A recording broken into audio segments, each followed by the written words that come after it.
మీ ఇంట్లో వాళ్ళు బాగా చదివి పేరు తెస్తారని అనుకుంటారు. మీరేమో ఇలా తాగుతూ ఫుడ్ అంతా వేస్ట్ చేస్తున్నారు. మీరు వేస్ట్ చేసే ఫుడ్ ఒక రైతు ఎన్ని నెలలు కష్టపడితే వస్తుందో మీకు తెలుసా? ఒక్క క్షణం వేస్ట్ చేసే ముందు ఆలోచించండి. మీ ఫాదర్ ఏం చేస్తారా? Doctor sir. Software sir. Business sir. మరి మీ ఫాదర్ రా? మా ఫాదరు చిన్న పని చేస్తారు సార్. అదేంటి? మా ఫాదరు చిన్న ఫార్మర్ సార్. ఏంటి రైతు పని చేస్తాడని చెప్పడానికి అంత సిగ్గెందుకు? ఇప్పుడున్న పిల్లలు మీరు ఏమవుతారంటే అందరూ డాక్టర్, ఇంజనీర్, పోలీస్, టీచర్ అంటారే గాని ఒక్కడు కూడా నేను రైతుని అవుతానని అనరు. ఎందుకంటే రైతు అంటే అంత లోకువ. రైతు గొప్పతనం ఏంటో మీకు తెలియదు కాబట్టి అలా అనుకుంటున్నారు. అసలు రైతు అంటే ఎలా ఉండేవాడో తెలుసా? దేశానికి వెన్నెముక రైతు. రైతు లేనిదే రాజ్యం లేదు. రైతు అంటే అన్నదాత. దేశ ప్రగతికి మూలం రైతు. జై కిసాన్ అన్నారు. ఇవన్నీ రైతు గొప్పతనం చెప్పడానికే ఒక ఉదాహరణగా చెప్పేవాళ్ళు ఒకప్పుడు. నాగలేసి నారు పోసి పంట కోసం ఎదురు చూసి కుడి కోసం నీటి కోసం తెల్లవారిన బతుకు తెల్లవారి రైతు బిడ్డలే కాపు కన్న బిడ్డలు అనుకుంటూ అనునిత్యం అల్లాడుతున్న పూర్ణమే.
కోపానికి విలవిలలాడుతూ కరువు కాటకాల్లో చిక్కుకొని అధిక వడ్డీ రేట్లతో అల్లాడిపోతూ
ఎడ్లు లేకపోతే పొలంలో పనులు చేయలేమయ్యా.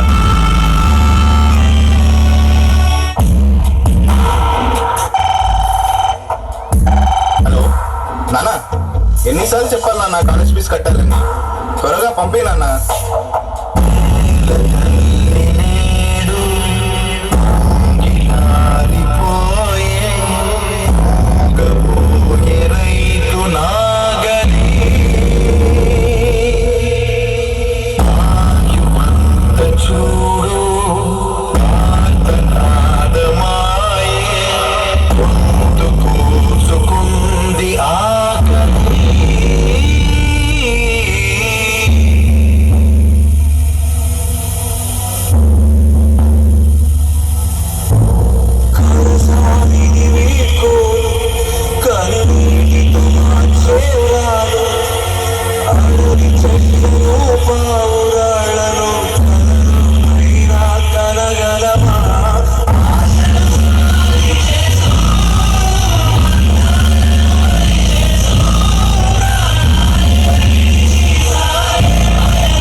నష్టాలే కానీ లాభాలు పొందలేక నేటి సమాజం ఆకలి తీర్చే అన్నదాతకే నేడు ఆకలి మిగిలింది. అందుకే ఆత్మహత్యలే శరణ్యం అవుతున్నాయి. రైతంటే ఆకలి తీర్చే మహారాజు. నేల నమ్మేవాడు నేల పైకి ఎదుగుతున్నాడు. అదే నేలను నమ్మినవాడు నేల క్రిందికి వెళ్ళిపోతున్నాడు. రైతు 10,000 మట్టిలోకి వెళితేనే మనకు 5,000 నోటిలోకి వెళ్తాయి. ఆలోచించండి. రైతులను కాపాడుకుంటేనే రేపటి తరాలకు మంచి భవిష్యత్తు ఇవ్వగలం. రైతులను కాపాడుకుందాం. జై కిసాన్, జై హింద్. థ్యాంక్ యూ అన్న.